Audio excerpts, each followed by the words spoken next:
ജയിലിൽ കിടക്കുന്നവരെ പുറത്തിറക്കേണ്ടത് ക്യാപ്റ്റന്റെ ഡ്യൂട്ടിയാണെന്ന് അവിടെ ഇരുന്ന് ഉറങ്ങുകയായിരുന്ന ഷാനവാസിന്റെ അടുത്ത് പോയിട്ട് അനീഷ് പറയാണ്. അപ്പൊ ഷാനവാസ് ഉറക്ക ക്ഷീണത്തിൽ അവിടെ ഇരിക്കുകയാണ്. സ്വാഭാവികമായിട്ട് ഇന്നലെ അവിടെ എല്ലാവരും ഒക്കെ ഉറങ്ങിയപ്പോൾ കുറച്ച് ലേറ്റ് ഒക്കെ ആയി. അപ്പോൾ ഈ സമയത്ത് ശരിയാണ്, അനീഷ് പറഞ്ഞത് ശരിയാണ്, ക്യാപ്റ്റന്റെ ഡ്യൂട്ടി തന്നെയാണ്. പക്ഷെ പിന്നീട് നടന്നതാണ് പ്രശ്നങ്ങൾക്ക് കാരണമാവുന്നത്. ഇന്ന് രാവിലെ ബിഗ് ബോസിനകത്തൊരു ഫൈറ്റ് നടന്നു. കുറച്ച് സീരിയസ് ആണ്. അത് അരണ്ട വെളിച്ചത്തിലായതുകൊണ്ടാണ് അതിന്റെ തീവ്രത ആർക്കും മനസ്സിലാവാത്തത്. വളരെ സീരിയസ് ആയിട്ടുള്ള ഒരു വഴക്കാണ് ഷാനവാസും നമ്മുടെ അനീഷും തമ്മിൽ നടന്നത്. കയ്യാങ്കളി തന്നെയാണ് നടന്നത്. സംഭവമൊന്നുമില്ല. ഈ ഷാനവാസ് ഇരുന്ന് ഉറങ്ങുന്നു. ജയിലിൽ കിടക്കുന്നവരെ പുറത്തിറക്കേണ്ടത് ക്യാപ്റ്റന്റെ ഉത്തരവാദിത്വമാണെന്ന് പറഞ്ഞിട്ട് ഷാനവാസിന്റെ അടുത്ത് അനീഷ് വന്നിരുന്ന് പറയുന്നു. അപ്പോ എന്നിട്ട് അനീഷ് എടാ മരക്കഴുതേ എന്ന് വിളിക്കുന്നുണ്ട്. അത് ഒഫൻസീവായിട്ട് തന്നെയാണ് വിളിക്കുന്നത്, സ്നേഹത്തോടെ നമുക്ക് പറയാൻ പറ്റില്ല.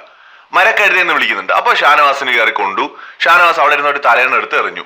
അനീഷ് തിരിച്ചെടുത്ത് വീണ്ടും എറിഞ്ഞു.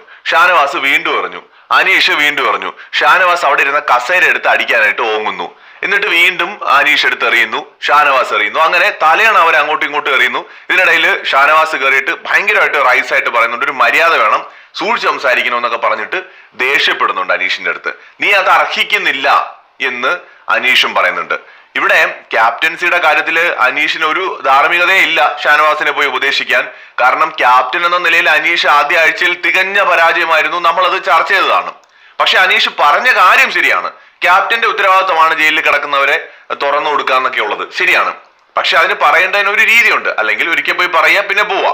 ബാക്കി എന്താണെന്നുള്ളത് ബിഗ് ബോസ് തീരുമാനിക്കട്ടെ. എടാ മരക്കഴുതയെന്നൊക്കെ രാവിലെ തന്നെ ഒരു മനുഷ്യന്റെ മുഖത്ത് പോയി വിളിച്ചു കഴിഞ്ഞാൽ അയാൾക്ക് ഇഷ്ടപ്പെടില്ല. അതാണ് ഇന്ന് രാവിലെ ഉണ്ടായത്. വലിയൊരു ഫിസിക്കൽ അസോൾട്ട് ഉണ്ടാവാനുള്ള ചാൻസ് ഈ ഒരു വിഷയത്തിൽ അവിടെ ഉണ്ടായി. അടിക്കാൻ കസേര പൊക്കിയതാണ് ഷാനവാസ്, സീരിയസ് ആയിട്ട് തന്നെ. അപ്പൊ അത് അങ്ങനെ ഇങ്ങനെ അങ്ങ് പോയി എന്നുള്ളതേ ഉള്ളൂ. ഇവിടെ അനീഷിന്റെ ഭാഗത്തുള്ള മിസ്റ്റേക്ക് എന്ന് പറയുന്നത് അങ്ങനെ മരക്കഴുതിയെന്നൊന്നും വിളിച്ച് ആരെയും പരിഹസിക്കാനുള്ള ഒരു അവകാശവും അനീഷിനില്ല. ഇനി അനീഷ് എന്തെങ്കിലും പറഞ്ഞാൽ ഫിസിക്കൽ അസോൾട്ട് നടത്താനുള്ള അവകാശം ഷാനവാസിനുമില്ല. ഷാനവാസ് തലേനെടുത്ത് എറിഞ്ഞത് ഷാനവാസാണ് ആദ്യം. അനീഷ് പക്ഷെ തിരിച്ചറിയുന്നുണ്ട്. അനീഷിനെ അടിക്കാനാണ് ഷാനവാസ് കസേര എടുത്ത് വെക്കുന്നത്. അപ്പൊ എന്തായാലും ഈ സംഭവം അത്ര നിസ്സാരമൊന്നുമല്ല. ഇതാണ് ഇന്ന് രാവിലെ നടന്ന പ്രധാനപ്പെട്ട ഒരു ഫൈറ്റ്. ഇതിന് ശേഷം പോയിട്ട് ഷാനവാസ് പക്ഷെ അനീഷിന്റെ അടുത്ത് ഒരു സോറി പറയുന്നുണ്ട്. അതും നമുക്ക് ഇന്ന് ലൈവിൽ കാണാൻ കഴിഞ്ഞു. കൂടുതൽ അപ്ഡേറ്റുകളുമായി വീണ്ടും വരാം.